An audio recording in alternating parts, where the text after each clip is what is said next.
तर नमस्कार मंडळी, माझं नाव आहे प्रिया आणि मी परत एकदा स्वागत करते माझ्या छोट्याशा व्हिडिओमध्ये. बरं का, आता होम हवन पूजा वगैरे झाल्याच्या नंतर संध्याकाळी ही जी उद्याच्या दिवसाची तयारी चालू होती, म्हणजे सत्यनारायण पूजेची तयारी. त्या दिवशी सगळे पाहुणे वगैरे येणार होते. हे जे मोजके पाहुणे आले होते आदल्या दिवशी.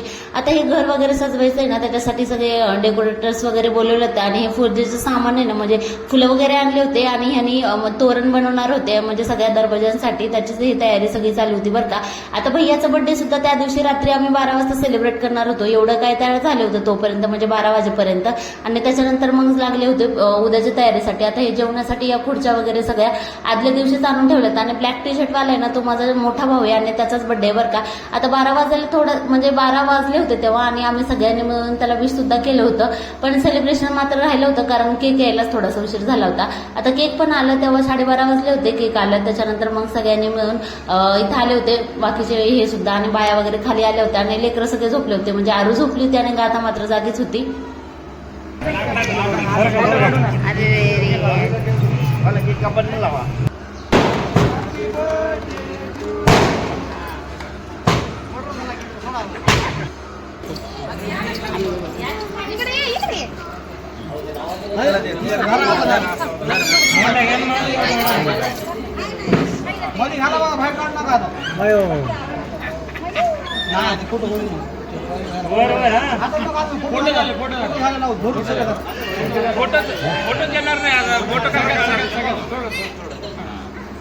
तिला झोपलं का आता फोटो काढा आता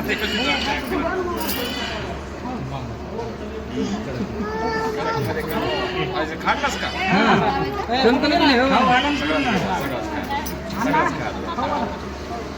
आई कुठे नाही जाऊ दे आईला काय हे केक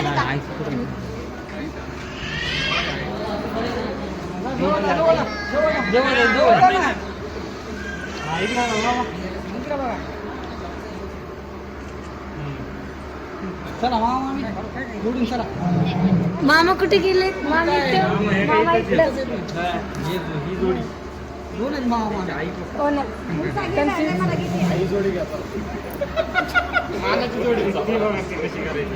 तसं नाही, तिला वाटलं आताच खाऊ आता मला काय राहणार रे, त्याच्यामुळे थोडा घेतला तिने. गाव द्या प्रेम तेवढंच आहे. तुला वाटलं पण आम्हाला राहते का नाही काय.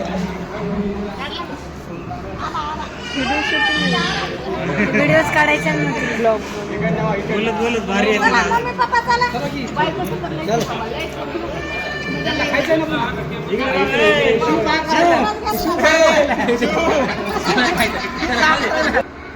आता इथे केक खाऊ घालायची स्पर्धा चालू होती बरं का, आणि तोंडाला लावण्याची सुद्धा. आमच्याकडे काय म्हणतात माहिती का, जेवढा केक जास्त चालला ना तेवढं जास्त प्रेम आहे. म्हणजे जो बर्थडे बॉय बर्थडे गर्ल असेल ना त्यांच्यावरती असं असतं.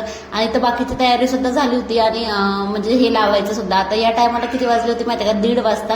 त्याच्यानंतर आम्ही मेहंदी वगैरे काढली रात्री बराच वेळ. आणि दुसऱ्या दिवशी सकाळी आम्हाला उठायला वाजले म्हणजे 4 वाजेपर्यंत जागलो आणि फक्त 1 ते 2 तास झोपलो असेल, कारण आमच्या गप्पा एवढ्या छान रंगल्या होत्या.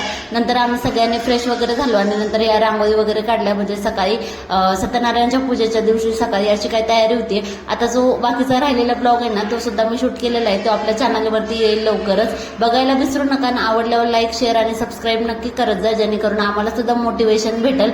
आता हिच्या लग्नाला गेले होते ते तर तुम्हाला माहितीच असेल. या दोघी जणी माझ्या मावस बहिणी आहेत भोगावच्या, आणि ती ब्ल्यू साडीवाली आहे ना, तिच्या लग्नासाठी आम्ही गेलो होतो. आणि त्या सुद्धा आदल्या दिवशीच आल्या होत्या 12 वाजता. होमाची ज्या दिवशी पूजा होती ना त्या दिवशी. चला तर आजचा व्हिडिओ तुम्हाला कसा वाटला नक्की सांगा.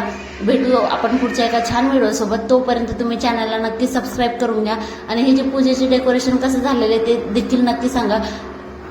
पुढचा व्हिडिओ बघायला सुद्धा विसरू नका. धन्यवाद.